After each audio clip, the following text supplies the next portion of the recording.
One doesn't have to look far within our own experience, family, friends, to see how cancer may have affected our lives. This deadly disease touches us all. Just how deadly is cancer? Cancer accounts for over 500,000 deaths in 2010.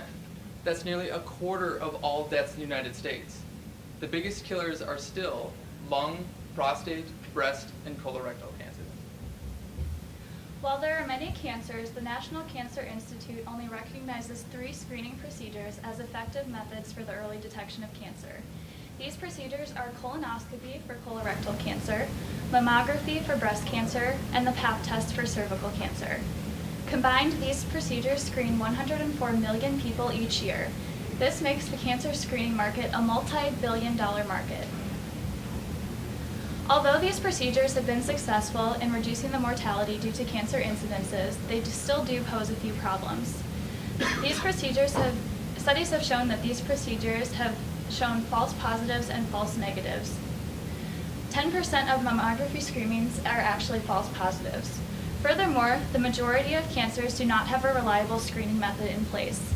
Even though lung cancer is the deadliest cancer with the highest mortality rate, it still lacks an effective screening procedure. The inaccurate results of existing screening procedures, the lack of additional procedures for other cancers, and the non-adherence of the public to screening standards, it has detrimental effects. 40% of cancers are not detected early enough. The bottom line is that screening today is inadequate.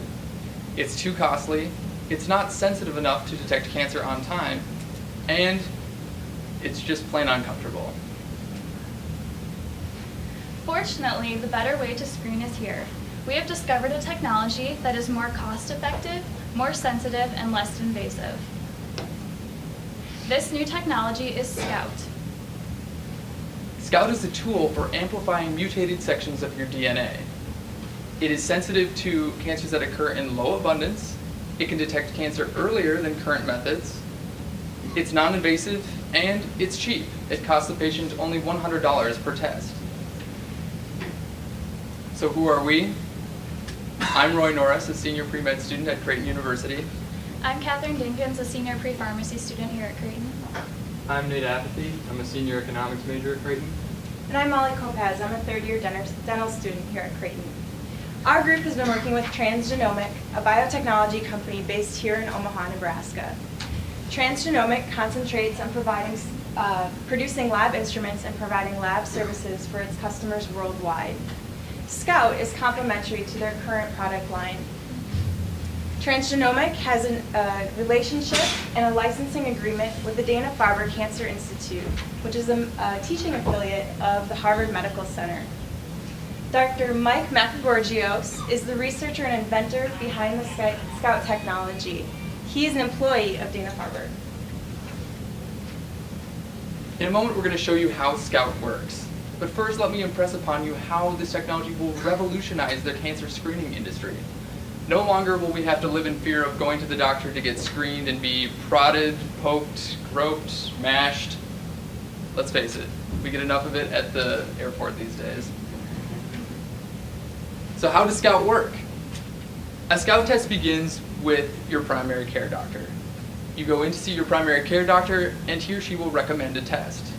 A sample of your DNA is taken, and this can take a variety of forms. We will use the example of a blood sample, but you can also get a DNA sample through a saliva swab or even a urine sample. This happens in the clinic, and this ends your participation in the screening process. From here, your sample is sent to a reference lab. The reference lab will extract the DNA, and then will make use of the Scout kit. A Scout kit includes a license from Transgenomic, DNA building components, mutation detectors, and a protocol for running the reaction. Scout technology and your DNA sample is put into a thermocycler, which is just a machine that allows the reaction to take place. At the microscopic level, what this does is it takes the mutation, which indicates cancer, and amplifies it many, many times. It makes many, many copies of the mutation. This allows us to detect the cancer and be more sensitive to it. While this process may seem very simple, this technology is the only technology that is sensitive enough to detect cancer early.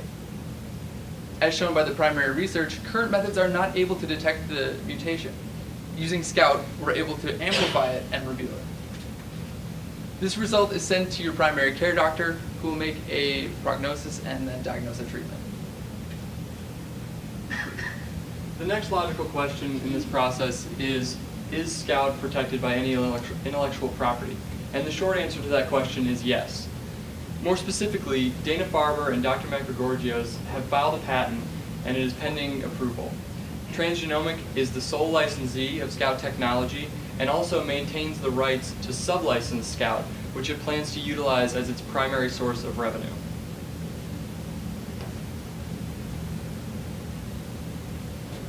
Now we'll talk about what kind of challenges exist to bringing Scout to market. We've identified several competitors that pose challenges to Scout. The first of these is Lab on a Chip. Lab on a Chip was developed by the University of Toronto. It uses hormone levels to detect for cancer, but its only focus is on breast cancer. Next is circulating tumor cell technology, or CTC chips. These chips use antibody markers to detect circulating tumor cells in the blood. While this technology is very, very sensitive, it's extremely expensive. Other companies such as Roche, Johnson & Johnson, and Bioventure use traditional methods to amplify mutation. However, their only focus is on the STD market. Scout will meet these challenges in 5 ways. We are cheap, we're speedy, we're versatile, we come from a strong brand family, and we're backed by credible research. Scout is cheap. It only costs the patient $100 per test. This is compared with current methods that may cost you upwards of $1,700. Our product is speedy. We can bring this to market quicker. Kits are cheap to produce, and our company has experience bringing kits to market. Our product is versatile. It's applicable to all cancers. And it's not only applicable to screening, but diagnostic and diagnosis and monitoring as well. We come from a strong brand family. Scout fits with the other products from Transgenomic, like Surveyor and Wave. And our marketing plan calls for aggressive marketing of this product to make it tangible to customers.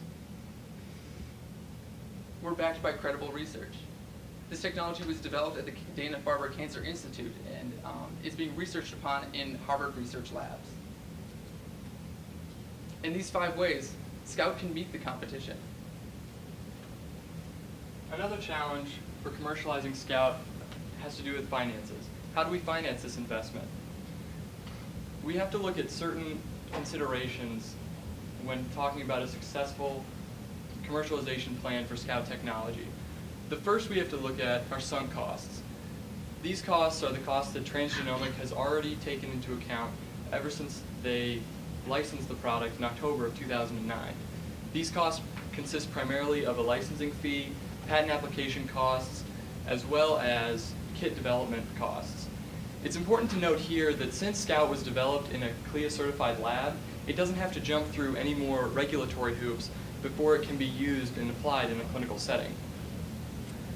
To date, Transgenomic has spent about $433,000 on Scout development, reaching this maximum next month.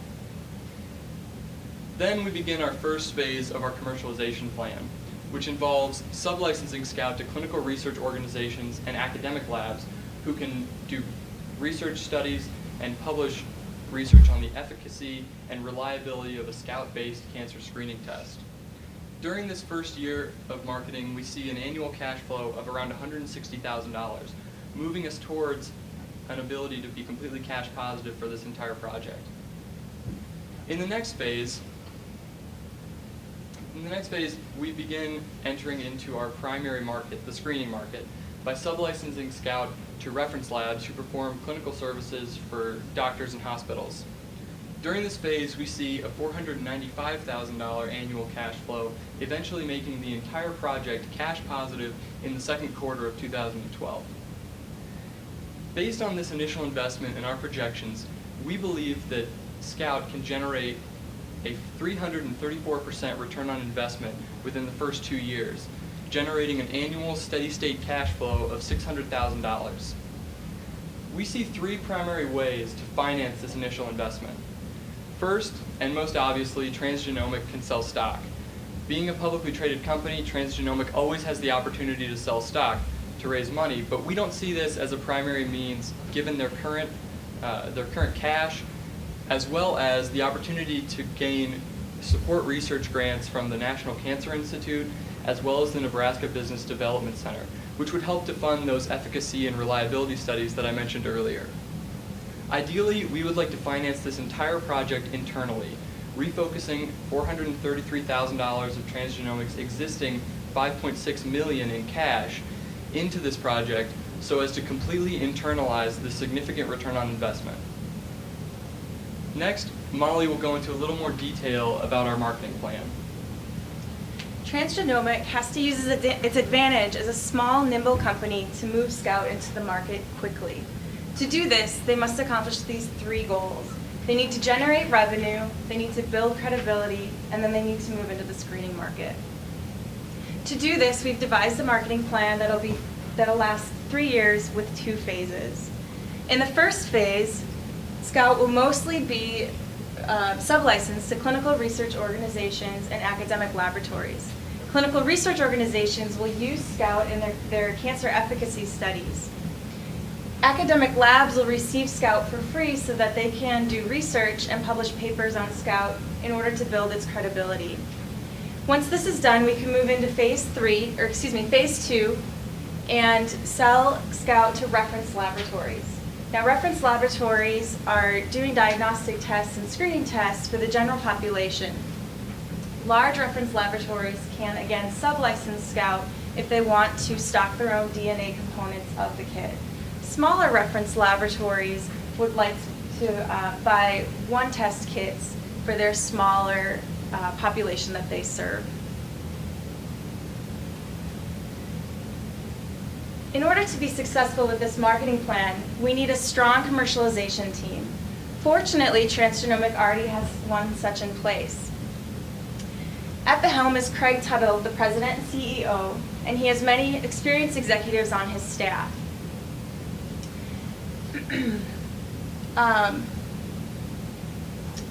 We'll only need to make internal job transfers to fill the roles that Scout will need in the market in order to commercialize quickly and adequately sell, market, and distribute to its customers. In the future, Scout will allow our family, our friends, and even ourselves to be better screened for cancer. It's more sensitive, it costs less, and it's more comfortable. I think we would all want to avoid a situation like this.